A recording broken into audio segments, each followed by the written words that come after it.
people know about your offer? Welcome to lesson number 3. In the previous lesson, which was lesson number 2, we talked about potential demand. We're talking about how to get more new customers.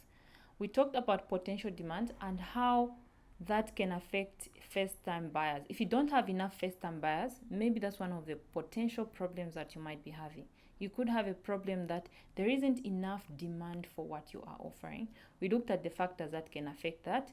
It could be people just don't want or need that thing. They don't think it's important. It could be the location that you are selling it from, or it could be just the time and trends. It's not fashionable, in short. Okay, what if you've assessed everything and you think the potential demand is big enough? In this lesson, we look at factor number 3. How many people actually know about your offer? Sometimes you have this really great product, really great service, but people just don't know about it. The solution to this one is really simple. You need to go out and advertise. It seems like it should be obvious, but I've met many people who they take it like, if it's good enough, there's this belief that if your product is good enough, people will come. No, they're not going to come. What if they don't know that it's even there? So you have to go out there and advertise. I always ask people, when I notice this is a problem they have, I ask them, can you show me how many people you have in your phone book? Most people have more than 200 contacts in their phone book. So I ask them a question. Does each person in your phone book know what you offer? Does each person know about what you offer? Usually the answer is no. That's a good starting point. Your network, your own network, everyone in your network should know what you offer. There's this man by the name of George Girard. He was mentioned as world's best salesman in the Guinness World Book of Records. Okay, he said that through his experience in sales, he noticed that on average, every person knows about 250 people. So do 250 people know about your new offer? Maybe you already have an existing business, you've introduced a new business. Does your whole network know about this new thing that you have brought? You have an awareness problem if you can't answer yes. Or if you just don't have enough people in general who know about your offer. The awareness is low. You need to work on awareness. Let me give you an example. There's a lady who came to me. She's in the business of making cakes for different occasions. So she was saying she's trying to get more customers, which is really what most people come to ask me about. So we sat down and analyzed her business. So I noticed that she has an awareness problem. Her cakes are okay. Most people who buy once, they come back again. So she has repeat buyers. She needs more repeat buyers, but she has to start with more new buyers. So we analyzed this. She doesn't have enough people aware of her offer. You know how she advertises? She has a poster at the gate at her place. It says cakes for sale. You've seen those before in your neighborhood. Eh? Someone has this tiny poster that says something for sale. Chicken for sale, hair plating done here, or something like that. Now just think about it. How many people are walking past that place? Already, that means the number of people seeing your advert is small. How many out of those people that are passing are actually seeing it? That reduces the number. Out of those who are actually seeing it, how many are interested? It's an even smaller number. Out of those who are interested, how many are ready to buy right away? You can see that the number just keeps shrinking. No wonder she was not having enough new buyers. She had an awareness problem. What can you do about this awareness problem? Go and advertise.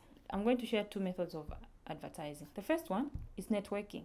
Networking is really just about, you start with the people that you already know. Like I said, the people in your phone book. That's a long-hanging fruit.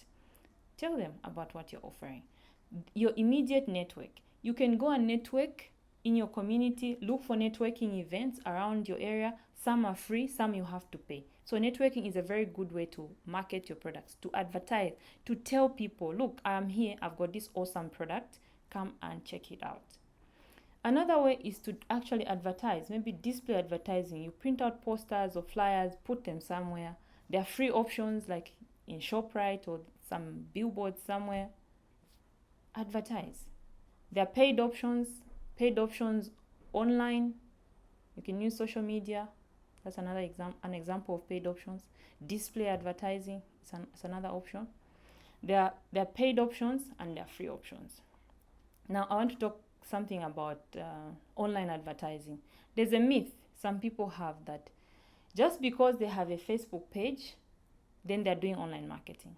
Or just because they have a website, then they're doing online marketing. No, it's not like that.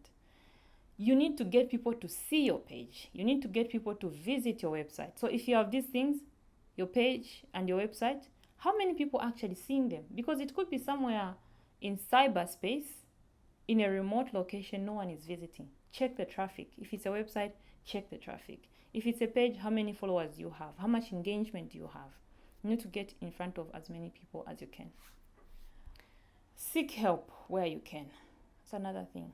Seek help. Ask people who are experienced how they advertise. Educate yourself.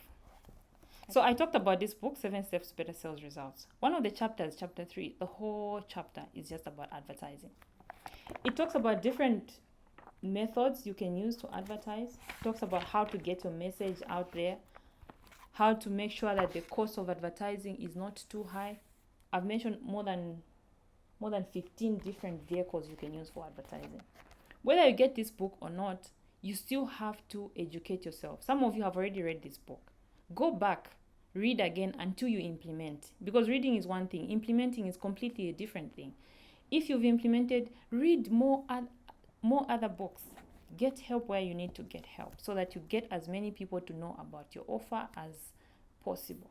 In conclusion, sometimes the biggest problem you have to not getting more customers is that they simply don't know that you exist. The solution is simple. Go out there and advertise. Get people to know about your offer. Network. Free options, paid options.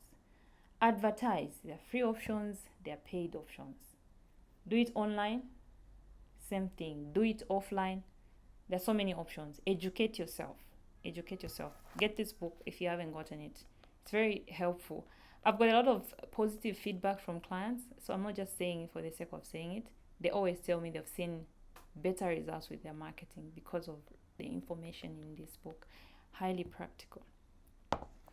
Okay, now, what if you believe that you have talked about your product enough? People have heard about it. You feel that you don't have an awareness problem.